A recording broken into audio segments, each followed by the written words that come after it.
بنے مولانا میں جنت میں نہیں جاؤں گا تو کون جنت میں جائے گا؟ اللہ. اور بڑی معذرت کے ساتھ پھر کہتا ہوں میری گفتگو کو ایشو مت بنانا، یہ میرے دل کا درد ہے. اور ہمارے ممبر سے ایسے ہی لوگوں کو جنت بانٹی جا رہی ہے جو جمعہ کی 2 رکعت پڑھ کے مسجد سے ایسے بھاگتے ہیں جیسے اسکول کی چھٹی ہونے پر اسکول کے بچے بھاگتے ہیں. اس قوم کو ہم جنت کے ٹکٹ بانٹ رہے، اس کا چہرہ دیکھو تو جنت ملے گی اور اس کا چہرہ دیکھو تو جنت ملے گی. بڑی معذرت کے ساتھ میرے بھائی، ہم جن کے چہرے دکھا کے جنت بانٹ رہے ہیں، کیا ان کا بھی جنت میں جانا کوئی یقینی ہے؟ ان کے بھی ایمان پر خاتمے کی کوئی گارنٹی ہے؟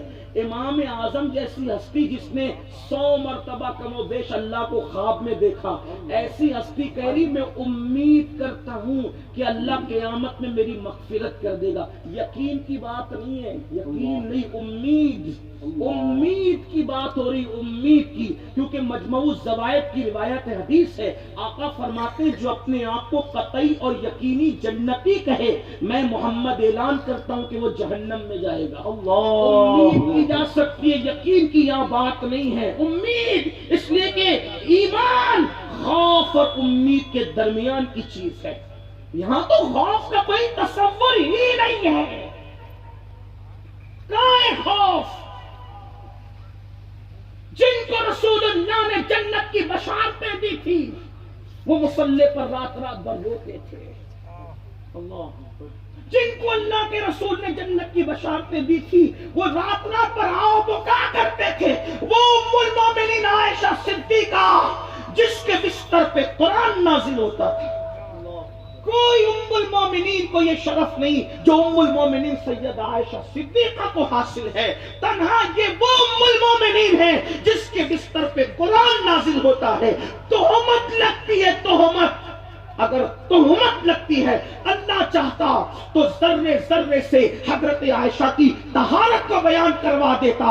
احد بول پڑتا عائشہ کی طہارت، ہمالیہ بول پڑتا عائشہ کی طہارت، ذرے ذرے بول پڑتے عائشہ کی طہارت. لیکن غیرت خدا بندی کو گوارا نہ ہوا کہ محبوب کی محبوبہ پہ تہمت لگے اور ذروں سے طہارت دلائی جائے. کہا گیا محبوب تیری محبوبہ پہ تہمت لگی ہے، طہارت خود اللہ تبارک و تعالیٰ بیان فرمائے گا، نور اس کی گواہی دے گی. میرے امام کہتے ہیں شمع دل مشکات تن سینہ زجاجہ نور کا تیری صورت کے لیے آیا ہے سورہ نور کا. نعرہ تکبیر. وہ ام المومنین جس کی طہارت قرآن بیان کرے، وہ ام المومنین جس کی طہارت کی گواہی اللہ دے. حضرت یوسف پر تہمت لگے تو دودھ پیتے بچے سے طہارت بیان کروا دی جاتی ہے. حضرت مریم پہ تہمت لگے تو دودھ پیتے حضرت عیسیٰ سے طہارت بیان کروائی جاتی ہے. اور محبوب رب العالمین پہ تہمت لگے تو رب العالمین خود جو ہے ان کی طہارت بیان فرماتا ہے. ایسی مقدس خاتون جس کی طہارت اللہ بیان کرے، ان کے بارے میں صحابہ کہتے ہیں فجر کی نماز پڑھ کر جو مصلی پر بیٹھتی تھی تو ظہر تک ہم نے ان کو آنسو بہاتے ہوئے محسوس کیا. روتی تھی بس، اور اتنا اللہ کے خوف سے روتی تھی کہ آنسوؤں سے جب وہ دوپٹے سے آنسو پوچھتی تھی تو دوپٹہ نچوڑا جاتا تھا تو ایسے گرتے تھے آنسو، یوں لگتا تھا جیسے کسی نے دوپٹہ دھو کر کے نچوڑا ہو. اللہ اکبر. کیوں یہ لوگ روتے تھے؟ کیوں روتے؟ آج ہم جنت میں ٹھیکیدار بن گئے، ہم جنت میں نہیں جائیں کون جائے گا؟ آپ بتائیے لوگ کیوں روتے تھے؟ یہ سچی بات ہے. جب تک کہ دونوں پیر جنت میں نہیں پہنچ جائے آدمی کو سکون سے نہیں بیٹھنا چاہیے. کیا بات ہے؟ سیدنا فاروق اعظم رضی اللہ تعالیٰ عنہ اپنے بستر کے نیچے چابک رکھتے تھے اور جب گھر میں آتے تھے تو سونے سے پہلے چابک نکال کر پیر پہ مار کے کہتے تھے عمر بتا تو نے اللہ کی فرما برداری کے کتنے کام کی، اور ان پیروں سے چل کر کے تو کہاں آ گیا؟ فاروق اعظم رضی اللہ تعالیٰ. میرے بھائیوں یہ کوئی کھیل تماشا نہیں ہے آپ کا دین، یہ کہانی قصوں کی من گڑت دنیا نہیں ہے آپ کا دین. ان الدین عند اللہ الاسلام، دین اللہ کے نزدیک صرف اسلام ہے اور وہ اللہ کی طرف سے نازل کیا گیا ہے. یہ سوچتے ہو رات رات بھر زنا کی فلمیں دیکھو گے پھر بھی جنت پکی ہے؟ اس لیے کہ ہمارے ساتھ ایک ٹائٹل ہے. میرے عزیز، جب نبی کا بیٹا جہنم میں جا سکتا ہے اس کے کرتوت کی بنیاد پر، نہیں قرآن میں نہیں لکھا ہے. اگر میں قرآن سے ہٹ کے بات کروں تو مجرم ہوں. آپ بتائیں نا، نوح علیہ السلام کا بیٹا، اللہ فرماتا ہے اے نوح اب یہ تیری آل سے نہ رہا، اس لیے کہ اس کے عمل اچھے نہیں ہے. اٹھا کے قرآن دیکھو. جب نبی کا بیٹا جہنم میں جا سکتا ہے، ہم کون ہیں؟ ہم کس کھیت کی مولی ہیں؟ لیکن ایک بات یہ بھی آپ کو بتا دوں آگے بڑھ کر، یہ لیسا من اہلک اور انبیاء کے لیے ہے. اس کو رسول اللہ کی اولاد پہ چسپاں نہیں کروں گا، کیونکہ خاتم النبیین کی جو اور خصوصیات اور نبیوں سے الگ الگ ہے، نسب کے معاملے میں بھی حضور کی خصوصیت الگ ہے. آقا فرماتے ہیں سب کے نسب منقطع ہو جائیں گے لیکن قیامت میں مجھ محمد کا نسب کام آئے. اللہ نسبی و سببی. اور ایک مقام پر فرمایا فاطمہ نے اپنی طہارت کی اتنی حفاظت کی کہ اللہ نے فاطمہ کی اولاد پر جہنم کی آگ کو حرام فرما دیا. فتاوی رضویہ شریف میں امام اہل سنت اسی میں لکھتے ہیں کہ عند اللہ جو سادات ہیں، عند اللہ پر اہل علم کی توجہ چاہتا ہوں، اس کی تشریح نہیں کرتا لیکن بات میری پوری ہو جائے گی. امام اہل سنت لکھتے ہیں عند اللہ جو سادات ہیں ان پر جہنم کی آگ حرام کر دی گئی اور ان کے لیے مغفرت یقینی ہے. لیکن جو عند اللہ ہیں پتا کیسے چلے کہ عند اللہ، عند اللہ یہاں پتا نہیں چل سکتا. عند اللہ کا پتا تو اللہ کے پاس پہنچ کر پتا چلے گا کہ عند اللہ کون. ان پر قطعی جنت ہے، ان کے لیے جہنم کی آگ حرام جو رسول اللہ صلی اللہ علیہ وسلم کے جسم کا حصہ. اس لیے نسب حضور کا کام آئے گا. البتہ نسب پر فخر کی اجازت نہیں دیتے مگر نسب کو بے فائدہ بھی نہیں کہتے. ارے جب اصحاب کہف کی نسبت کام آ سکتی ہے تو محبوب خدا کی نسبتیں کیوں کام نہیں؟ ہم ایک طرف کی بات کر کے نہیں جائیں گے، مایوس کرنے بھی نہیں آئے ہیں. اسی لیے تو میرے امام کہتے ہیں جب اصحاب کہف کا کتا بخشا جائے گا تو سگے درگاہ سلطان یا جب کہف والوں کا کتا بخشا جائے گا تو میں تو سلطان دو عالم کا سب ہوں، پھر میرے کیا مرتبہ. لیکن کوئی وہاں سچی نسبت تو حاصل ہے، کوئی نسبت کی طرف تو توجہ جو وہاں سے منسوب ہوگا وہاں تو دل کا بھی خیال رکھا جائے گا. تو عرض یہ کر رہا تھا حضرت امام اعظم ابو حنیفہ یوں کہتے تھے اللہ انشاءاللہ مجھے بخش دے گا. تو لوگوں نے کہا آپ یہ کہتے ہیں کہ اللہ بخش دے گا انشاءاللہ، وجہ کیا؟ فرماتے ہیں الحمدللہ میں نے پوری زندگی کبھی کسی کی غیبت نہیں کی. امام اعظم کہتے ہیں میں نے اپنی زبان سے کبھی کسی کی غیبت نہیں کی، اسی عمل کی وجہ سے میں امید کرتا ہوں کہ اللہ مجھے بخش دے گا. تو میرے آقا علیہ الصلوۃ والتسلیم کے پیارے دیوانوں، آئیے جلدی جلدی میں عذاب قبر کے حوالے سے مزید روایتیں آپ کی خدمت میں پیش کرتا ہوں تاکہ آپ کو مزید آگے بات پتہ چلے. اللہ کسی کو بھی عذاب قبر میں مبتلا کر سکے، کسی کو بھی. شرح الصدور میں ساتھ ساتھ کتابوں کے نام بھی پڑھ رہا ہوں کیونکہ بات بڑی نازک کرنے جا رہا ہوں. تو آپ سمجھنا کہ میں یہ وہ ذمہ داری ان پر ہے جنہوں نے لکھا ہے، میری حیثیت ناقل کی. شرح الصدور میں علامہ جلال الدین سیوطی لکھتے ہیں، اب دل کے کانوں سے سننا. ایک صحابی کہتے ہیں غالباً حضرت ابو رافع کہتے ہیں کہ میں رسول اللہ صلی اللہ علیہ وسلم کے ساتھ بقیع گیا. مدینہ منورہ کا جو قبرستان ہے اس کو بقیع کہتے ہیں، جنت البقیع. شاید اسی نسبت سے آپ نے جو وہ یہ کانفرنس کا نام بھی رکھا بقیع. اللہ نصیب کر دے بقیع آمین سب کو، جن کے نصیبیں ہیں پھر نصیبیں. آقا علیہ السلام کے ساتھ میں قبرستان گیا بقیع میں تو میں نے دیکھا کہ حضور کے اوف اوف اوف اوف اوف. مجھے ایسا لگا کہ حضور مجھے کچھ کہنا چاہتے. تو میں نے کہا حضور مجھے کچھ کہنے کا نہیں، تجھے نہیں کہہ رہے. ایک قبر والے کو دیکھ رہا ہوں کہ اس کو جہنم کی آگ کی زرہ پہنائی گئی. رسول اللہ کے دور کی بات، اللہ کے رسول کے دور کی بات. آقا کے دور کیا فرمایا؟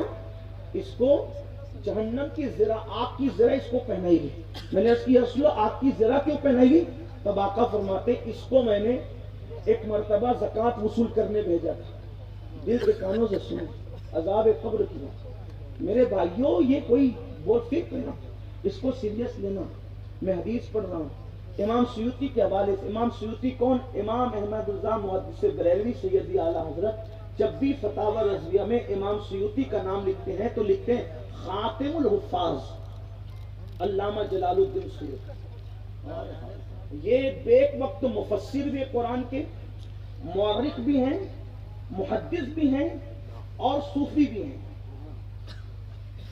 اتنے بڑے بزرگ ہیں. انہوں نے کم و بیش 70 مرتبہ اللہ کے رسول علیہ السلام کا دیدار کیا. سبحان اللہ سبحان اللہ. اور خود فرماتے ہیں کسی مسئلے میں مجھے اشکال ہوتا اور وہ میرا مسئلہ حل نہیں ہوتا تو میں ڈائریکٹ رسول اللہ سے پوچھا کرتا. حضور رہنمائی فرمایا کرتے تھے. یہ حال ہے ان کا امام سیوطی کا. وہ امام جلال الدین سیوطی اپنی کتاب شرح الصدور میں لکھ رہے ہیں کہ اللہ کے رسول علیہ السلام نے ایک قبر کی طرف اشارہ کر کے اف اف کہا تو جو صحابی صاحب تھے انہوں نے کہا حضور مجھے کہنا چاہتے کہ نہیں اس قبر والے کی طرف اشارہ ہے کہ اس کو آنکھ کی زرہ پہنائی گئی ہے. یا رسول اللہ کیوں؟ تو کہا میں نے اس کو زکوٰۃ وصول کرنے بھیجا تھا. یہ زکوٰۃ وصول کرنے کے لیے گیا تھا. اس زکوٰۃ میں زرہ آئی تھی، زکوٰۃ کے مد میں زرہ آئی تھی تو اس نے خیانت کرتے وہ زرہ اپنے پاس رکھ لی اور جب اپنے پاس رکھ لی تو یہ اسی کے پاس رہ گئی اور اب اس کی قبر میں یہ زرہ اس کے لیے آگ کی بنا کر اس کو پہنائی گئی ہے. اللہ کے رسول علیہ الصلوۃ والتسلیم جس کو زکوٰۃ وصول کرنے کے لیے بھیجے اور وہ شخص خیانت کر جائے زرہ کے معاملے کو لے کر، پھر کہتے ہیں امام سیوطی لکھ رہے ہیں اس کو ذمہ دار وہ میں ناقل ہوں. آپ بتائیں میری اور آپ کی حیثیت کیا ہے؟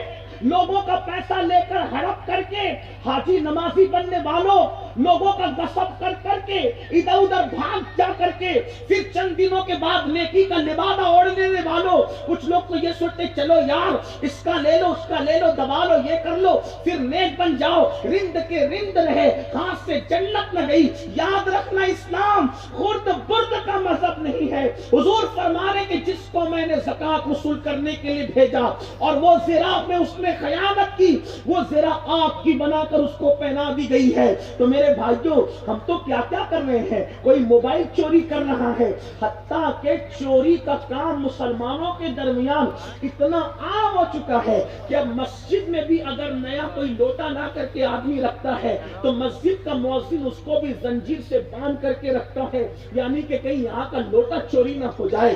کوئی مٹکے کے پاس پانی رکھتا ہے مسجد میں تو وہ گلاس بھی زنجیر سے باندھ کے رکھا جاتا ہے، گلاس بھی چوری نہ ہو جائے.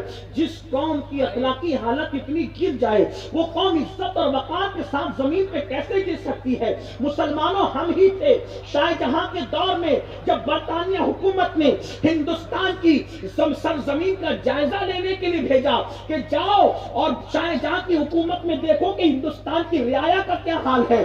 تو وہ جو رپورٹ لے کر کے گئے تھے انگلستان، یہ کہا کہ شاہ جہاں کی حکومت میں ہم نے دیکھا کہ روڈ پر ہم نے نہ کسی کو بھیک مانگتے دیکھا اور نہ روڈ پر ہم نے کسی کو چوری کرتے دیکھا. یہ اپنی حکومت میں اس ہندوستان کا حال تھا. کلمہ پڑھنے والوں کی حکومت میں نہ راستے پہ کوئی چوری کر سکتا تھا، اللہ اکبر، نہ راستے پر اللہ اکبر کوئی بھیک مانگ سکتا تھا. لیکن اللہ اکبر آپ اندازہ کریں یہ مصطفیٰ جان رحمت کے غلاموں نے ماحول بنایا تھا اور آج ہم خود چوری کریں. اگر جلسوں میں بھی جاتے ہیں، مزارات پر بھی جاتے ہیں، مسجد میں بھی جاتے ہیں تو کسی کو اعلان کرنا پڑتا ہے جیب کتروں سے ہوشیار رہے. مسلمانوں کے جلسے میں جیب کترے کیوں؟ مسلمانوں کی مسجدوں کے اندر موبائل چور کیوں؟ اس کا مطلب یہ ہے کہ مسلمان صرف زبان کا مسلمان بنے ہو، کلمہ زبان سے پڑھے ہو، دل میں کلمہ کہاں ہے، ذہن میں کلمہ کہاں ہے، کلمے کے افکار کہاں ہے؟ اقبال نے اسی کو رونا روتے تو کہا تھا، خرد نے کہہ دیا لا الہ تو کیا حاصل، عقل نے کہہ دیا، خرد نے کہہ دیا لا الہ تو کیا حاصل، دل و نگاہ مسلمان نہیں تو کچھ بھی نہیں. اس دنیا کے اندر جو چاہے کر لو لیکن ایک دن قبر ہے، قبر، اور قبر کا عذاب بڑا دردناک ہے. جانتے ہو آئیے آپ کو ایک بات اور بتاؤں عذاب قبر کے حوالے سے. حدیث پاک میں آتا ہے ایک نیک آدمی، ایک متقی آدمی مر گیا، جس کو لوگ متقی سمجھتے تھے، پرہیزگار سمجھتے تھے. اس لیے کہتا ہوں اگر اللہ عبادت کی توفیق دے تو دیر ہوشیار نہیں بننا، اس لیے کہ لوگوں کا نیک کہنا کوئی کام نہیں جب تک کہ قدرت نیک ڈکلیئر نہ کرے، کچھ نہیں. لوگوں کے کہنے سے کچھ نہیں. لوگ جس کو نیک اور متقی سمجھتے تھے وہ مر گیا. جب مر گیا تو عذاب قبر کے فرشتے قبر میں آئے، کہا ہم تجھے 100 کوڑے ماریں گے. اس نے کہا کیوں مارو گے مجھے؟ میں تو نیک تھا نا، میں متقی پرہیزگار تھا، تم مجھے 100 کوڑے کیوں مارو گے؟ تو کہا اچھا ٹھیک ہے 100 نہیں تو 50 ماریں گے تمہیں. توجہ کیجئے، عذاب قبر 50 ماریں گے تمہیں. اس نے کہا 50 بھی کیوں مارو گے؟ میں تو نمازی بھی ہوں، حاجی بھی ہوں، عمرہ بھی کرتا تھا، قرآن بھی پڑھتا تھا، سب کچھ کرتا تھا، پھر تم مجھے کیوں مارو گے؟ کہا اچھا ٹھیک ہے 10 مارتے ہیں. پھر 10 بھی کیوں مارو گے تم مجھے؟ میں نے کیا غلطی کی؟ میں نیک تھا، پرہیزگار تھا. کہا اچھا ٹھیک ہے متقی جی، پرہیزگار جی، ایک ہی ماریں گے تمہیں. اب ایک سے کم تو ہو نہیں سکتا تھا. جب ایک کوڑا مارنے کی بات کی تو اس نے کہا ٹھیک ہے ایک مار لو. حدیث پاک میں آتا ہے کہ جب ایک کوڑا فرشتے اس کو ماریں گے تو اس کی پوری قبر میں جہنم کی آگ بھڑک اٹھے گی، ایک کوڑے سے، اور اس کا پورا جسم ذرے ذرے میں تبدیل ہو جائے ایک کوڑے سے. اللہ کے بندو، اللہ رب العزت کے عذاب پہ غور کرو، اپنی آخرت کا خیال کرو، اپنے آپ پہ رحم کرو. ہم میں کوئی نہیں ہے میرے بھائی جو اللہ کے عذاب کو برداشت کر سکے. ہم میں کوئی نہیں ہے جو اللہ کے عذاب کو اٹھانے کی طاقت رکھے، کوئی نہیں ہے. ایک کوڑا اس کو مارا گیا، اس کی قبر میں آگ بھڑک اٹھے گی اور اس کا جسم ذرے ذرے میں تبدیل ہو جائے گا. پھر میرے آقا علیہ السلام فرماتے ہیں پھر اللہ جب تک چاہے گا آگ بھڑکتی رہے گی، اس کا جسم اس حالت میں رہے گا. پھر اللہ تعالیٰ اس کو دوبارہ زندگی دے گا اور اس کا جسم جمع کرے گا. تو فرشتے اس سے پوچھیں گے بتائے ہم نے تجھے یہ عذاب کیوں دیا؟ ایک کوڑا تجھے کیوں مارا؟ اس کی 2 وجہ. نمبر 1 کہ تو نے ایک مرتبہ بے وضو نماز پڑھا تھا، بے وضو نماز پڑھنے کی وجہ سے تجھے ایک کوڑا مارا. نمبر 2 ایک مظلوم آیا تھا تیرے پاس فریاد دے کر میری مدد کر، تو نے اس مظلوم کی مدد نہیں کی، اس لیے ہم نے تیرے ساتھ یہ سلوک کیا. آپ سے پوچھتا ہوں اتنا نیک، اتنا متقی، اتنا پرہیزگار، اور اس کو ایک کوڑا مارا گیا تو یہ، اور کیوں مارا گیا؟ کیونکہ اس نے وضو نہیں کیا تھا. آپ ذرا علماء کے پاس آ کے پوچھو کتنوں کو وضو کرنا آتا ہے، کتنے لوگ صحیح وضو کرتے ہیں. اور نمبر 2 کوئی مظلوم آ کر کے کہتا ہے میری مدد کرو، اور اس نے مدد نہیں کی، نیک ہو کر، متقی ہو کے، پرہیزگار ہو کر، ایسا کوڑا پڑا کہ پوری قبر آگ سے بھر گئی اور جسم ذرے ذرے میں تبدیل ہو گیا. اگر کوئی مظلوم کی مدد نہ کرے تو نیک ہو کر اس کی قبر میں یہ اس پر عذاب آئے تو جو لوگوں پہ ظلم کرے گا اس کا کیا حال ہوگا؟ عذاب قبر اس پر کیسے مسلط کیا جائے گا؟ اور تو اور جو پڑوسیوں پہ ظلم کرے، اور تو اور جو گھر کی بیوی پہ ظلم کرے. آج پوچھتا ہوں ذرا سروے کر لو کتنوں کی بیویاں ان سے خوش ہے، کتنوں کی بیویاں ان سے راضی ہے؟ عورتوں کو باندی بنا کے رکھا ہے، عورتوں کو کنیز بنا کے رکھا ہے. اللہ اکبر، سالن میں نمک زیادہ ہو جائے تو طلاق کی دھمکی دیتے ہیں. اللہ اکبر، میکے سے لیٹ آئے تو طلاق کی دھمکی دیتے ہیں. اگر جہیز کچھ کم لے کر کے آئی ہے تو رات دن اس کو ٹارچر کرتے ہیں. تیری ماں نے دیا کیا؟ تیری ماں نے دیا کیا؟ تیرے باپ نے دیا کیا؟ بولو یہ کرتے ہیں کہ نہیں کرتے؟ سوچو تو صحیح. یاد رکھنا صرف ماں باپ کا دل دکھانے والا جہنمی نہیں ہے، بلکہ اللہ کے غیب کا نبی صلی اللہ علیہ وسلم نے فرمایا عورت کی عزت صرف شریف لوگ کرتے ہیں، کمینہ عورت کی عزت کرنا نہیں جانتا. اللہ کے رسول نے اس کو کمینہ فرمایا، کمینہ. اگر حدیث میں یہ الفاظ نہیں آتے تو میں اس منبر سے یہ بات نہ کہتا. اللہ اکبر. فقیہ ابو اللہ سمرقندی اپنی کتاب قرۃ العیون کے اندر لکھتے ہیں آقا فرماتے جو عورت کی عزت کرنا نہ جانے وہ کمینہ ہے، کمینہ اس امت میں. حضور جسے کمینہ کہے. آج داڑھیوں کی تراش خراش تو بڑی خوبصورت ہے، ٹوپیاں تو بڑی خوبصورت ہے، بیویوں کو، عورتوں کو ٹارچر کرتے ہو، بہووں کو ٹارچر کرتے ہو، گھر کی خواتین کو ٹارچر کرتے ہو. سن لو اللہ کے غیب کا نبی مصطفیٰ جان رحمت صلی اللہ علیہ وسلم ارشاد فرماتے ہیں کہ جس نے اپنی بیوی کا دل دکھایا، اللہ غلط بول بول کر، گالیاں دے کے، تانے دے کے اس کا دل دکھایا، جب وہ قیامت کے دن اگر پہاڑوں جیسی نیکیاں لے کر بھی آئے گا تو اللہ اس کی پہاڑوں جیسی نیکیوں کو بھی رد کر دے گا اور حکم ہوگا یہ بیوی کا دل دکھاتا تھا غلط جملے بول کر کے، اس لیے اس کو منہ کے بل گھسیٹتے ہوئے جہنم میں لے کر جاؤ۔ آپ سے پوچھنا چاہتا ہوں میرے آقا صلی اللہ علیہ وآلہ وسلم کے پیارے دیوانوں، ہماری توجہ نہیں۔ اب آپ کہیں گے مولانا ہمیں معلوم نہیں تھا۔ میرے عزیز، اسلام تو پہلے کہہ چکا طلب العلم فریضۃ علی کل مسلم، آپ کو علم حاصل کرنا تھا۔ شادی سے پہلے آپ نے علم حاصل کیوں نہیں کیا؟ ارے شادی سے پہلے 6 مہینے تک آپ نے شادی کی تیاری کی، تو شادی سے کم سے کم 6 دن پہلے نکال کر بیوی کے حقوق ہی پڑھ لیتے، اسلام میں نکاح اور طلاق کے مسائل ہی پڑھ لیتے۔ اللہ کے حبیب علیہ السلام فرماتے تم میں بہترین انسان وہ ہے جو اپنے گھر والوں کے ساتھ اچھا سلوک کرے، اور آقا فرماتے ہیں تم سب میں بہتر میں ہوں، اس لیے کہ میں تم سب سے زیادہ اچھا سلوک اپنے گھر والوں کے ساتھ کرتا ہوں۔ یعنی جو سلوک تم اپنے گھر والوں کے ساتھ کرتے ہو اس سے زیادہ بہتر سلوک میں اپنے گھر والوں کے ساتھ کرتا ہوں۔ اور حضور علیہ السلام کا سلوک اپنے گھر والوں کے ساتھ کیا تھا؟ ام المومنین سیدہ عائشہ صدیقہ رضی اللہ تعالی عنہا فرماتی ہے ہم بیمار پڑ جاتے تو اللہ کے رسول علیہ السلام ہمارے حصے کا کام خود کیا کرتے تھے، ہمارے کاموں میں ہاتھ بٹایا کرتے تھے، ہماری حوصلہ افزائی کیا کرتے تھے، حتیٰ کہ حضور علیہ السلام اپنی نالین کو اگر صدمہ پہنچ جاتا تو آقا علیہ السلام اپنی نالین خود ہی سیا کرتے تھے، اس کی مرمت خود ہی کیا کرتے تھے۔ میرے عزیز بھائیوں بتاؤ ہمارا دین سے کتنا تعلق رہ گیا؟ ہم تو گوشت اور مچھی والے مسلمان رہ گئے بس، یا جمعہ کی 2 رکعت والے رہ گئے بس، باقی ہمیں دین پتہ ہی نہیں، شریعت پتہ نہیں، اسلام پتہ نہیں۔ بہت نقصان میں ہو، بہت خسارے میں ہو، اس لیے دنیا میں آئے ہو، دین سیکھو، اچھا عمل کرو، نیک عمل کرو۔ جب اعمال کے بارے میں خبر نہ ہوگی تو کیا کرو گے؟ بس اپنی گفتگو سمیٹتے ہوئے آخری پیغام دیتے ہوئے جاتا ہوں، رمضان شریف کا مہینہ قریب ہے، شعبان المعظم کا آخری عشرہ قریب آنے والا ہے، اور جلد ہی ہم انشاءاللہ رمضان شریف کی پر بہار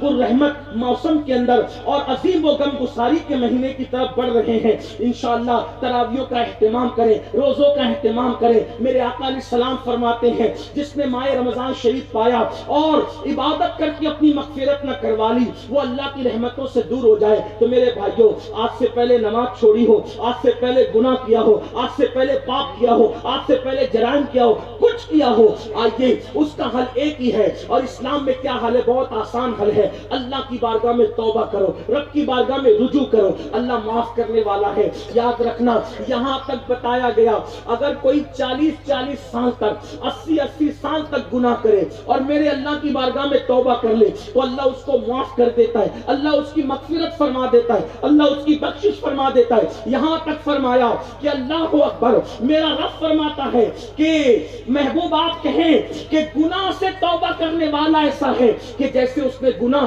کیا ہی نہیں تھا۔ سرکار محبوب الہی خواجہ نظام الدین اولیاء ارشاد فرماتے ہیں متقی لوگ اور توبہ کرنے والے دونوں کے اعمال برابر برابر ہیں، دونوں کے اعمال نامے برابر برابر ہے۔ متقی کا نام اعمال اور گناہ سے توبہ کرنے کا نام اعمال اس لیے برابر ہے کہ متقی نے گناہ نہیں کیا اور توبہ کرنے والے نے گناہ تو کیا تھا مگر سچی توبہ کی، تو سچی توبہ کی برکت سے اس کے سارے گناہ معاف کر دیے جاتے ہیں۔ اور اللہ اکبر، بلکہ یہاں تک فرمایا جو سچی توبہ کر لے اس کے گناہوں کو اللہ پاک نیکیوں میں تبدیل فرما دیتا ہے۔ اس لیے آؤ اپنے اللہ کو راضی کریں، اپنے اللہ کو منائیں، رب کی بارگاہ میں توبہ کریں۔ اللہ اکبر، کسی بڑے بزرگ نے کہا تھا کہ سب کو منانا مشکل ہے مگر سب سے آسان اگر کسی کو منانا ہے وہ رب کو منانا ہے۔ رب کو منانا بہت آسان ہے۔ آنسوؤں کی 2 قطرے اللہ کی بارگاہ میں پیش کر دو، میرا اللہ راضی ہو جائے گا۔ آئیے اسی سلسلے کی آخری کڑی دل کے کانوں سے سننا، کیسے کیسوں نے توبہ کی، کیسے کیسوں نے معافی طلب کی، اللہ نے ان کو معاف کیا، زندگیاں بدل گئی، زندگیوں میں انقلاب آ گیا، توبہ کا دروازہ کھلا ہوا ہے۔